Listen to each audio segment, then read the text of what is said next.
Morning, everybody. This is, of course, Thursday, March 30th, 2017, our regularly scheduled webinar. And, we're getting to the point where we're closing out the month. So we have another month of data to take a look at. Of course, tomorrow closes out the month officially, but we're very close. It looks like the market's going to close to the upside after that sell-off. But anyway, I wanted to show these charts of CMG, and then we'll go into the PowerPoint.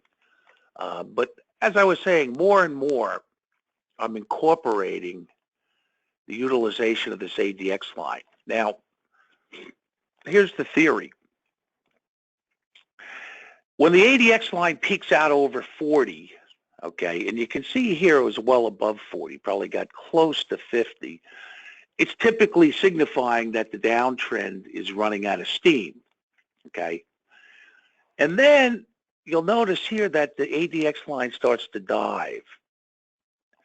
And over here, the actual line itself, the reading for this week is 13.7. All right, now, when that line gets really low, is usually when the uptrend starts again. All right, now in the case here of CMG, you can see a couple of things that have happened here. Number one, for the last number of weeks, really since the beginning of this year, the PPO histogram has been positive, all right? So it's showing strength building in the market, even though there hadn't been a lot of price movement. Now we go to a daily chart, and what we notice here is that the ADX line here has been relatively low as well. The reading, even for today, after this recent upthrust, was 1875. And as you can see, since the last pivot low, this thing just screamed, all right? It was a low of 394, and today we're trading at 445. So this stock has moved up almost 50 bucks since that last pivot low. And as you can tell, it's kind of broken out. Now the other factor here, positive factor, is that you can see the 200 EMA had crossed above the 253. So in my opinion, at this point, that downtrend is over. And, it just happened that we had been talking about it last week in the Friday group about going out a week to maybe trade some options on it. And unfortunately, none of us really did it. But you can see how that stock just exploded. Now, the other interesting phenomenon here is that you can see the 60 chart is very close to crossing up. And that still hasn't crossed into an uptrend. So once this crosses into an uptrend and Chipotle pulls back and gets oversold, there's going to be another opportunity to get long Chipotle because the 30 has already crossed into an uptrend. You can see it cross back here on, say, the 27th, slightly oversold on the 27th, and then it just took off. So, we've had a leg here. This leg was about, 22 bucks. The next leg here accelerated. It's now about $36 run. So anyway, that's what I wanted to show because more and more I'm incorporating the two different time frames, a la the weekly and the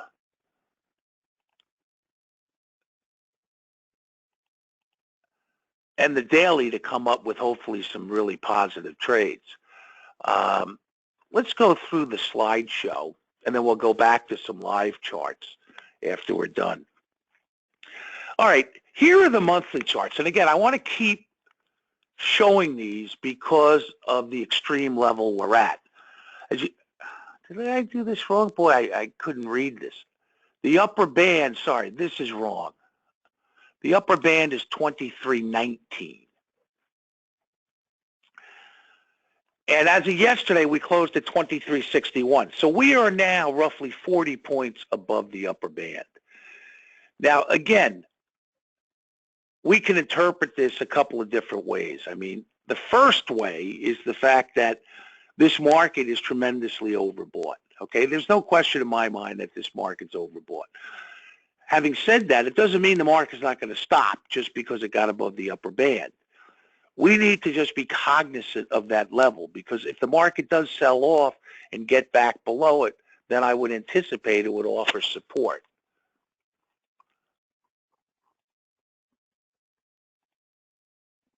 Now, if we look at the NASDAQ composite, upper band is 565592. That one I do have correct. We closed at 5897. So we are trading, what, 230 points roughly above the upper band. Once again, just showing incredible, incredible strength here. Now, if you remember, and I used this analogy on one of the webinars, back in 2000, this is going back to when the bear market hit after the tech bubble, okay? And I think I brought this point up. There were many, many people shorting a lot of these real high-flying tech stocks. And I don't know if you guys were in the market back then, but what was happening was, you know, there were these internet stocks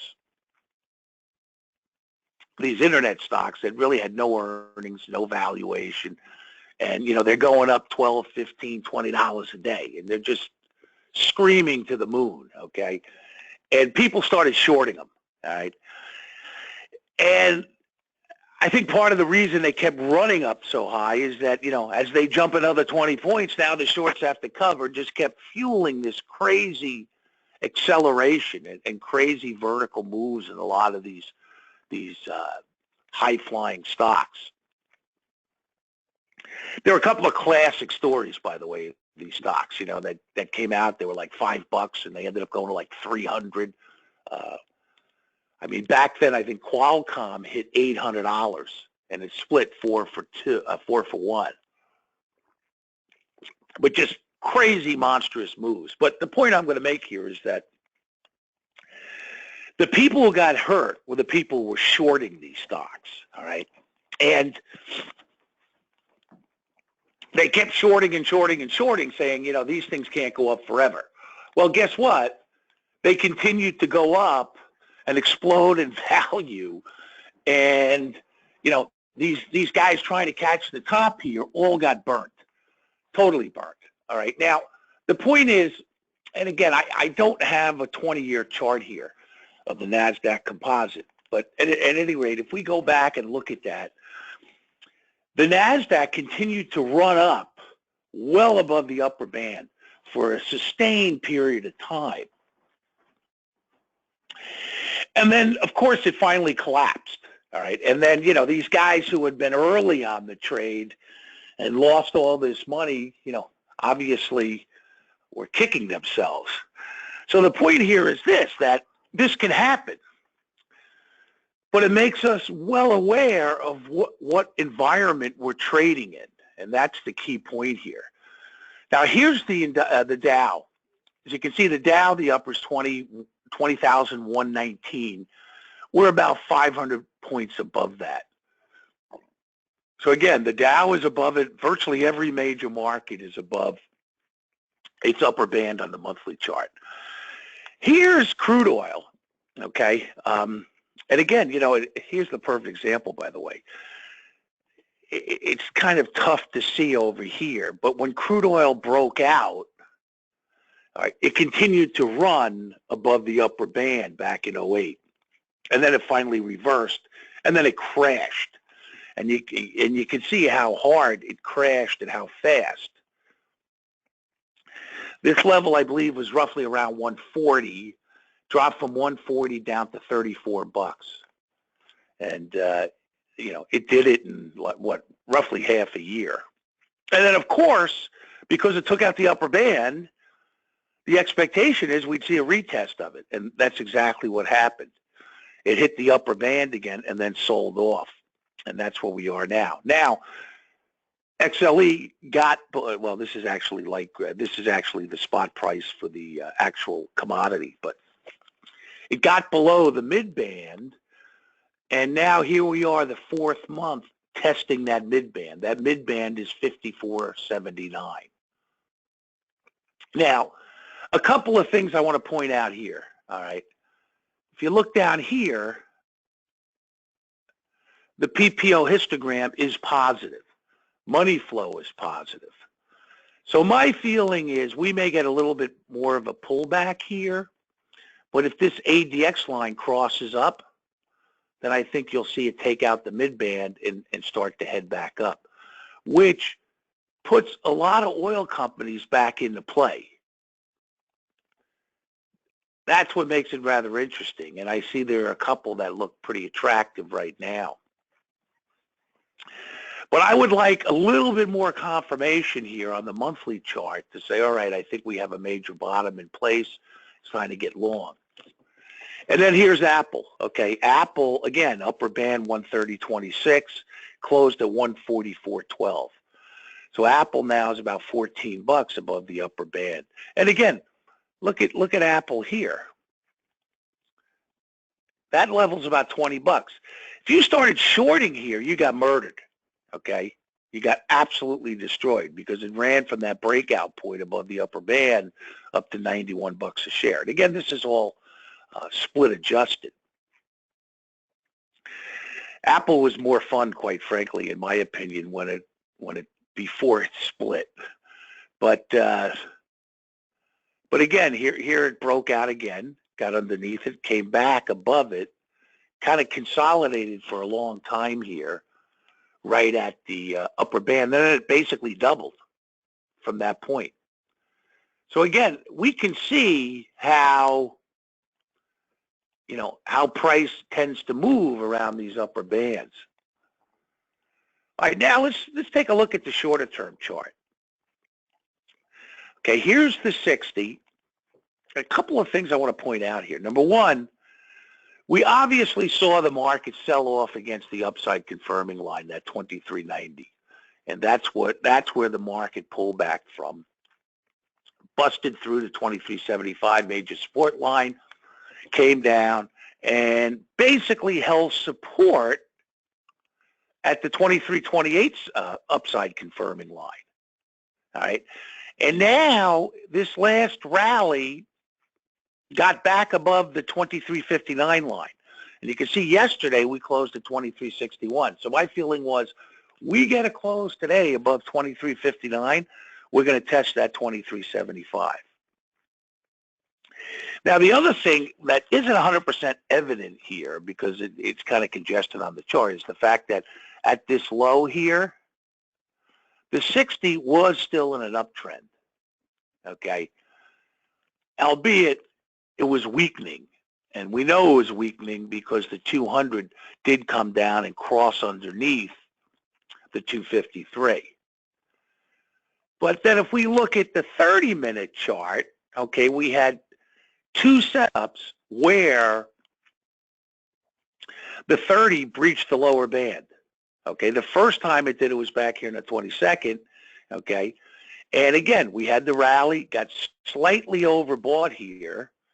All right, which to me would have been a decent short, by the way, only because we know that at the very least it's going to retest the lower band. And then you had the fake out here. Here's your fake out. Looked like it was going to reverse here. Headed back up, made a lower top, and then boom, it crashed again. All right. And then we had the massive move up off that lower band. Now, the reason I bring this up is because the 60 was technically still in an uptrend at that point. So buying when the lower time frame breaches the lower band is actually a pretty decent long opportunity. But at this point, the key element right now is the fact that we've had two attempts here at the mid-band. The mid-band is 23.65. Okay, so we've got a couple of things going on here right now, all right? The first is that we know, hang on one second, let me go back to the 60. We're mindful of 23.59 level, all right, which if the S&P does close above that, we should have an attempt back up to 23.75, right? And then we have the 2365.24 level. And I think as I'm speaking here, I think we're literally right at that price. So again, we could sit here right now and say, and just wait to see if it clears that line. Here's the VIX, okay. You know, I just have the major lines drawn in. I don't have any confirming lines because it's getting too congested here. And, you know, and I think the major setup right now on the VIX is the fact that for us to see a real significant pullback, if you will, in the markets, I really feel the VIX has to close for a few days above 1250. And what's kind of interesting about this is that the VIX has struggled every time it broke through 1250 to actually close above it. And of course, here's where it breached the upper band, okay, took out the 1406 line and immediately sold off, coming down to almost the 1094 line. I didn't look at the VIX today, but my guess would be that it's probably under that 1094. And here's the Qs, okay. Major line is 131.25. The downside confirming line is the 129.69. And you can see it effectively stopped there twice and rallied off that line. Next upside confirming line is the 132.81. So that's the next significant line that the QQQ has to clear and close above to move up to 137. And then here's the Qs. This is kind of interesting again too, because this is in, of course, a much more powerful uptrend than the S&P 500. Okay, because we know the 60-minute chart just turned down on the S&P 500. Whereas the Qs, when it bottomed here, the 200 EMA was still well above the 253. The 253 was heading up. So now we look at the 30-minute chart. On the 27th, it stopped basically right at the lower band and proceeded to rally up. And of course, next objective is to the upper band. But look at the sell-off, by the way. We had the gap up just under the upper band, came down, took out the mid band, and again, stalled just above the upper band. And now it's running back up. Diamonds, here are the key levels. The 209.38 is where the market stalled. And look at that. There was basically 5 attempts to get through that line. Came down and stalled just above the 203.13 major line. And again, here's the, as you can see from this 30-minute chart, it's closer to the S&P 500 versus the QQQ. And we had Q breaches of the lower band on the 30-minute chart. So again, very similar pattern to the S&P 500, breached the lower band, got slightly overbought, and proceeded to, again, not only retest the lower band, but broke through it. And then here's the GDX. The GDX is sitting right up against the key 2344 line. Now, 2305 is the downside confirming level of 2188. Yesterday, it closed under that at 2291. So I would expect if we get a close today under that 2305 line, the GDX should drop to 22. And it might not be abundantly clear here, but it is in a downtrend. All right. And the daily is in a downtrend as well. The 30-minute chart, however, is in an uptrend. Okay, so if we get the breakdown, you see to 2188, would bring it to down, somewhere down in here, which is basically the low of that long-range candle. And then the 30 crosses down, then there'll be more downside movement on the GDX. And here's the XLE, because we had the pop here in the past few days on the XLE.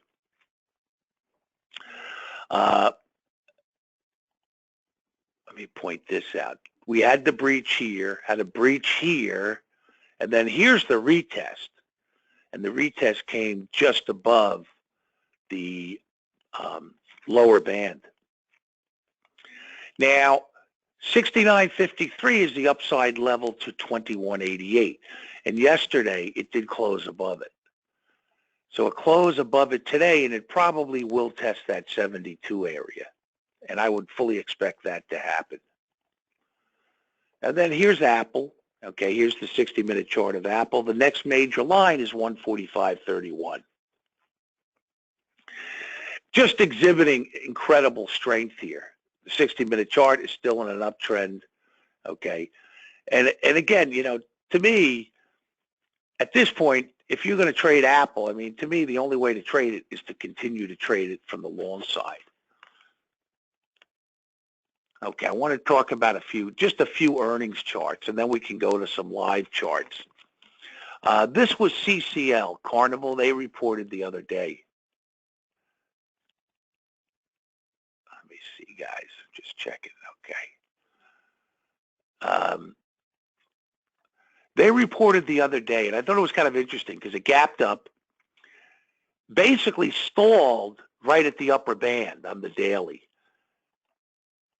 And then we go back and we look at a 30-minute chart. It got slightly above it, and then it sold off. And then proceeded to drop down. It actually didn't make a new low, all right? But nonetheless, this was, what, about $1.50 move in 2 days, which was fairly decent. And the other critical thing about this chart is that I believe this bar here did close under the low. So once that happened, you would have been biased to the downside. But again, not a tremendously huge move, but it did come back, essentially filling the up gap. But this is where, let's see, this is where it pays attention to know these levels on the higher time frame. I mean, we had 60.19 effectively as the upper band. All right, and pretty much similar to the 30-minute upper band at that point. And interesting, because 60.19 is the upper band on the daily, it actually stopped right at 60.24. So what's kind of interesting about this is if you said, you know what, let me just take a short around 60, you had a very, very small risk. But again, the expectation was it wasn't going to be a huge move. To me, the expectation was back to a gap fill. And then here's Lululemon. They reported last night, and I just pulled this off this morning. And you know, I did it strategically just so we could take a quick look at it and basically see what's going to happen here. I mean, if we box off the high and low of that first bar, we're looking at 53.20 on the upside, 51.31 on the downside. And when I pulled this off, it was still trading within the body of that bar, okay? So it hasn't broke out or broke down at this point. Now, obviously, we're well underneath the lower band. I mean, here's the lower band. So we're well underneath the lower band, tremendously oversold. And the other thing that's kind of interesting about this is look at the volume on that bar. The volume was just enormous. So as people are dumping, you know, somebody's picking this up. Any questions on the PowerPoint? And then we can take a look at some of these things live.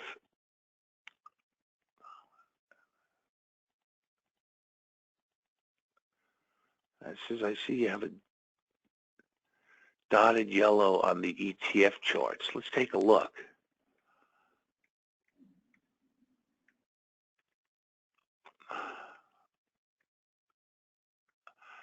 I might have them on the longer term charts. Yeah, that's a good point. I mean, on the monthly charts, I do use a shorter time frame. I use a 9 EMA.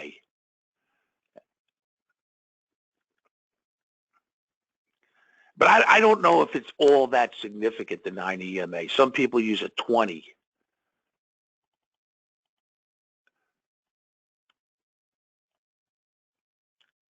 But I don't use a 5. I just use a 9. And that's primarily on the monthly charts. So that's kind of the short-term momentum for the monthly charts.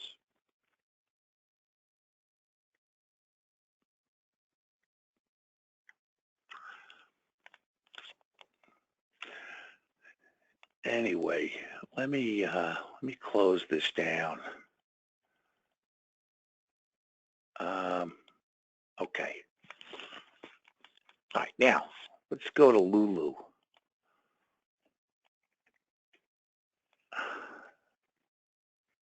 All right, so Lulu, the heck?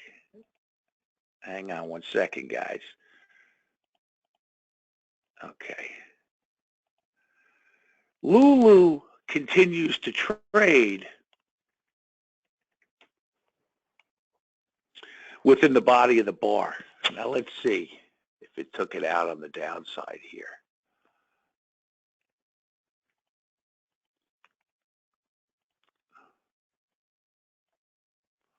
All right, so this bar closed at 51.09. So we did have a close underneath the low. So we're probably going to, at this point, I'd be biased to the downside for another leg down.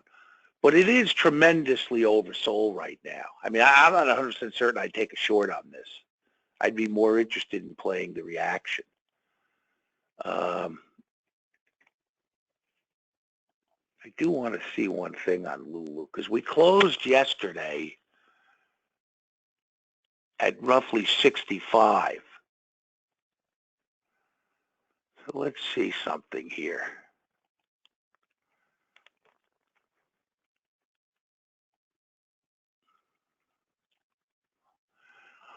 Okay, wow. The 65 call was only $3, which tells me the 65 put should have been somewhere around the same.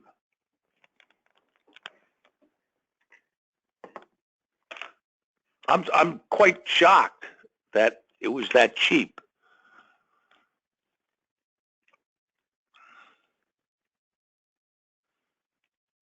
I'm sorry, it closed at 66 yesterday. All right, so let's look at the 66 call. I just want to price this out. Man, 66, they're showing 269. Wow. This is amazing.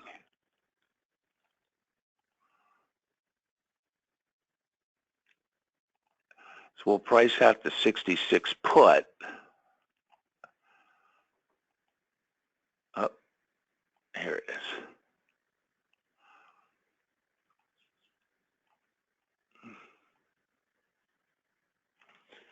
My God, this is only, I'll call it 250. They were only projecting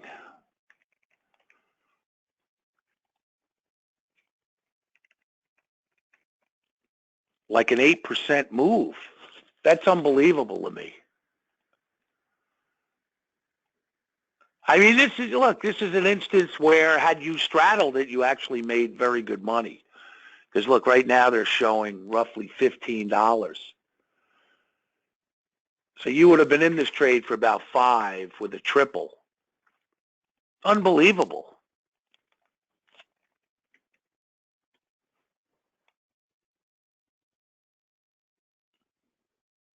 No, wow. Look at the daily. Yesterday, it came right back to the mid-band.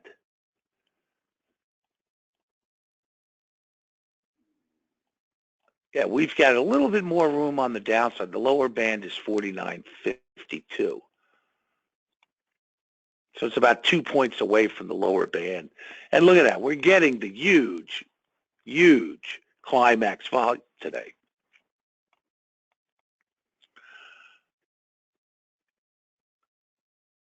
But, you know, this is one of the instances, you know, the market makers really had this completely wrong, which is usually not the case. Because this actually, on a straddle situation, you actually made some very good money. Unbelievable.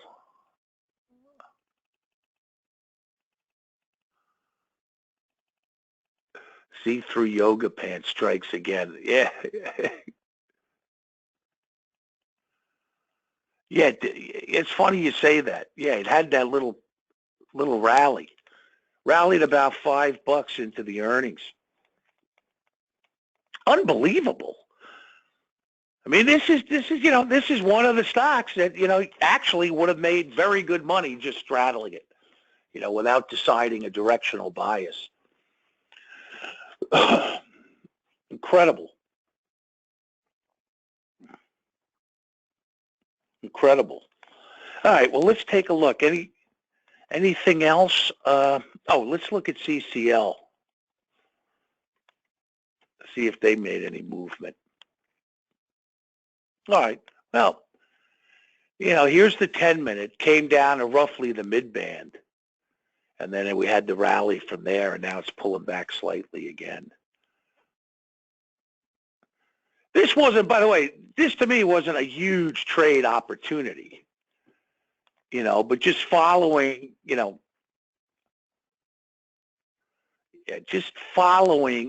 indicators, the extreme Bollinger Bands, would have put you in on the right side with an expectation back to a gap fill.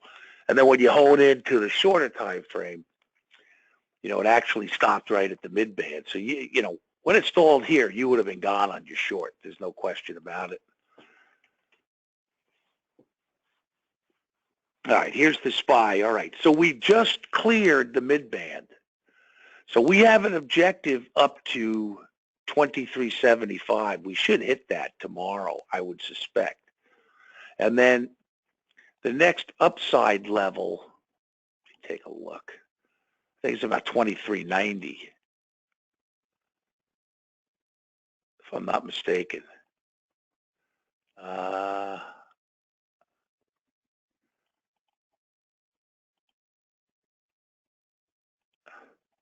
Yeah, the next upside level is at 2390.52.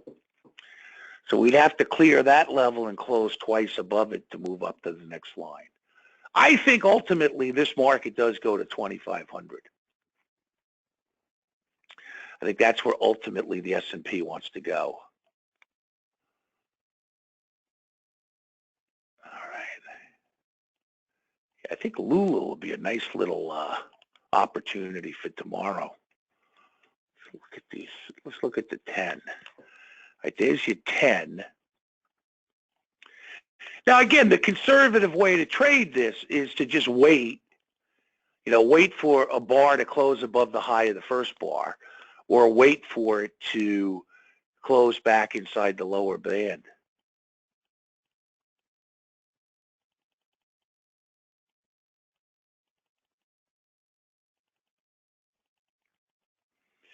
All right. Well, that's what I wanted to cover today. I don't think there were any other. There were a couple other earnings. We had this VRNT had a big move. Now look at VRNT, gapped above the upper band, right? It hasn't closed either above or below that first bar. So it's kind of in no man's land. And then Darden, I believe, had a really nice pop too. They were up almost 7%. All right, now Darden, okay, it actually did close above the upper, the high of the gap bar. DRI. So again, I mean, not much movement though. The first time it got oversold was here. It's about $1.50, but not much movement at all on Darden. And now we're back inside the upper band. So I suspect we'll pull back. Now remember, first line of support should be down to the low of that bar. And if this holds somewhere slightly above it, then there might be an opportunity to get long on Darden Restaurants.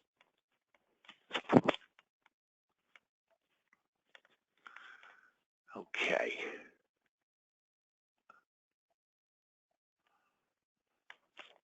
The other one I'm looking at is that PANW. Okay. It's not making a tremendous, see, this is what I was talking about before. If you look at this, that ADX line is 47. Now, the PPO just crossed up. This is going to be an opportunity to get long here, Palo Alto Networks at some point. And what makes this kind of trade interesting is that we know, the 50% level is probably somewhere right up there. So that's kind of an interesting trade because there could be about a $20 move off this setup.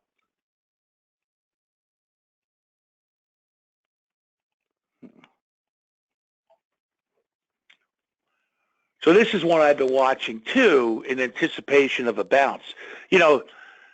First objective about halfway through the gap. The second will be the low of the gap. Now the low of the gap is 151. So that's a even better move. I mean, if it actually did a gap fill, now you've got, I don't know, 37, almost $40 move potential. But you can see the stage that this goes through, okay? ADX line is peaked out over 40, starting to curl down now. PPO has turned positive. So we know that momentum is starting to move into it. Now, the deal with these stocks is they may take a little while to turn. Okay. And what I've been looking for, unfortunately, here's part of one of the gripes I have with the market right now. I mean, the VIX is so low that call premiums are really cheap. We can't get a lot of value for call premiums, all right? And that to me is a big pain in the neck because I like going to a stock like this, okay, that's starting to bottom, pick up a few shares. Now, again, this is a very high-priced stock, so I wouldn't be necessarily looking at it for that trade structure. But I'd like to go in there, pick up shares, and just start selling calls because what happens is it could take a while before it does finally start to move up, I mean, not every stock is going to be like Chipotle when it turned. I mean, it just screamed. But even Chipotle, I mean, if you turned around and actually bought the shares and sold some weekly calls against it and you got called out, I mean, your only gripe would be the fact that you could have made more money just not employing a covered call strategy. But nonetheless, you still would have made money. And that's the name of the game at the end of the day. Anyway, TLT.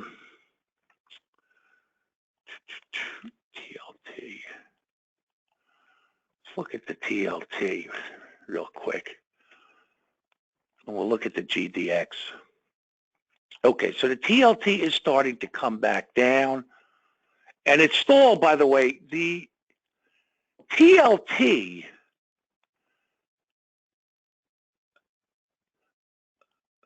stalled right on the line, by the way. When I said right on the line was 121.88. It was within, 9 cents of that line.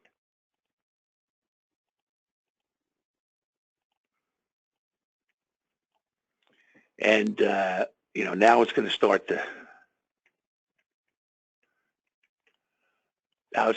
to go move back down.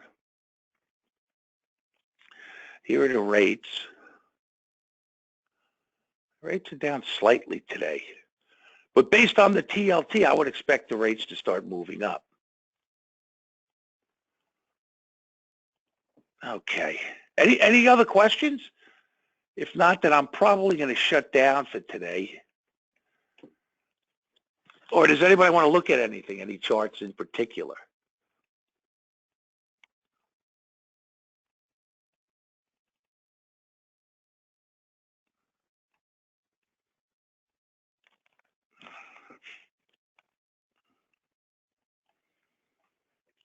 See,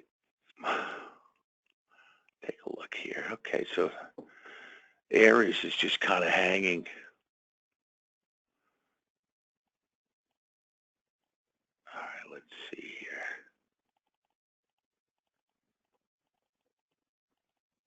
All right. And let's take a look at Priceline on a daily. All right. Now, Priceline,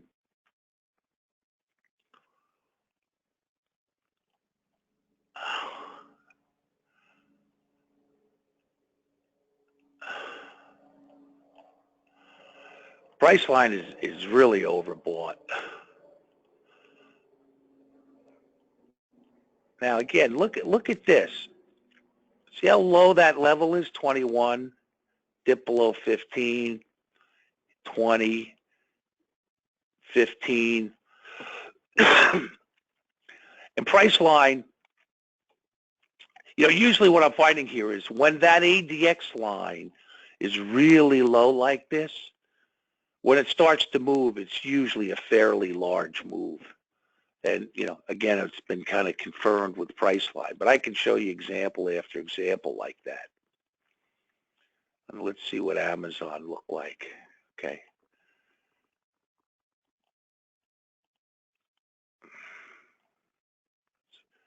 All right, look at that. That dipped to below.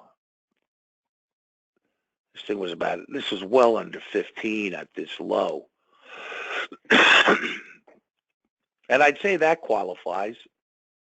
Got well underneath the 20 level. And then when it broke out, it was continuing to be a nice move. Now it's under 20 again. I suspect Amazon's going to keep going.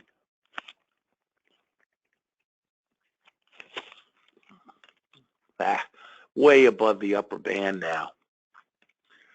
But look at the 30 is just crossed. When this comes down and finds support, Amazon's going to head up. I wouldn't chase it above the upper band, though. I'm just not inclined to do that. All right, well, listen, I think that's all I wanted to cover for today. You have the handouts. I hope you were able to access them. And there is that one error on the upper band, but you can see it on the chart. And we'll convene again in 2 weeks. So again, I want to thank everybody for being here and have a great rest of the week. Good, perfect. And enjoy the NCAA championships this weekend. Thank you, everyone.